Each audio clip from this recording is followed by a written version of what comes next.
wasn't thrown out of their home. A 6-bedroom Amagansett monstrosity complete with gunite pool and Hartrue tennis court he'd help purchase with that embezzled money, but that part would be left out.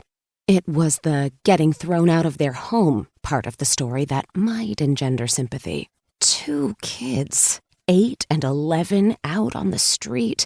My client had done it for them. Taken that officially unofficial loan. You doctored the company books, yes or no? I was playing the prosecutor. I enjoyed playing the prosecutor with guilty clients because it nourished my own guilt, paid proper homage to it, as if I was speaking with the same voice that used to demand a litany of my most recent sins from the other side of the latticed confessional screen. I spoke back to my mother, Father. I cheated on a test, Father. When I played the prosecutor, I was the prosecutor. For those 2 or 3 hours, I was going to pay back the... Yes or no? Did you doctor the company books? I didn't want anyone suspecting until... Your Honor, I ask the court to remind the defendant to answer yes or no. Yes. If you were going to pay back the money, why did you doctor the books? It's a simple question. Why did you doctor the books? I didn't want someone discovering it, before I could pay it back. You mean you didn't want them noticing because you were never going to pay it back? No. Did you pay back the $8,500,000? I was in the middle of... I was accruing... Yes or no? Did you pay back the $8,500,000 or didn't you? Not yet. So that's a no.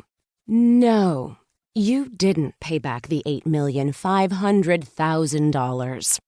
I enjoyed this nonstop verbal slapping. My client's face was growing increasingly redder, as if he couldn't quite believe the person he was paying to be his advocate, to be on his side, was being entirely the opposite, was attacking him, and doing it in a highly realistic manner. So realistic that if he didn't know any better, he'd almost think, well, that maybe she meant it, that she really was castigating him, humiliating him even.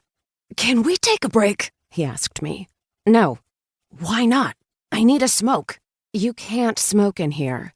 I'm paying you $500 an hour and I can't smoke in here? He looked indignant, his florid face having almost imperceptibly shifted to anger. Same color, different emotion. Right, you can't smoke in here. Fine, I'll smoke outside. No breaks.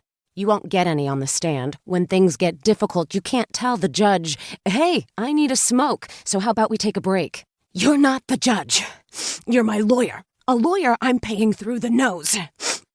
Jeffrey's nose seemed to have a perpetual sniffle. He'd already used 2 tissues from the box I kept conveniently located within arm's reach on the French provincial desk I'd paid through the nose for.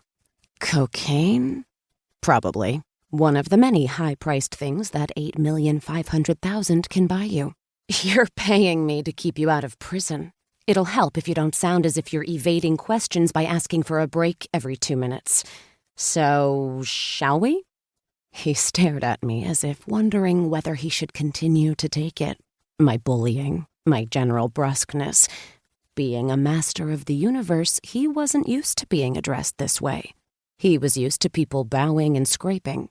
Only he was trying to keep his universe from being reduced to a 7 by 11-foot cell with a wafer-thin mattress, an open metal toilet, and a roommate named Vinny. Sure, he said begrudgingly. Shoot! That's when my assistant knocked on the door. Right then. I said, yes, what? And she meekly opened it with a face that was the polar opposite of my client's. Deathly white. And she told me that there'd been an accident. Chapter 2. I met my husband in law school. That is, I was in law school at Northwestern, and he was visiting someone there. A woman I knew, who invited me to lunch where I was the distinct third wheel. I think Eleanor wasn't sure about him. About Jason, and she wanted my disapproval or...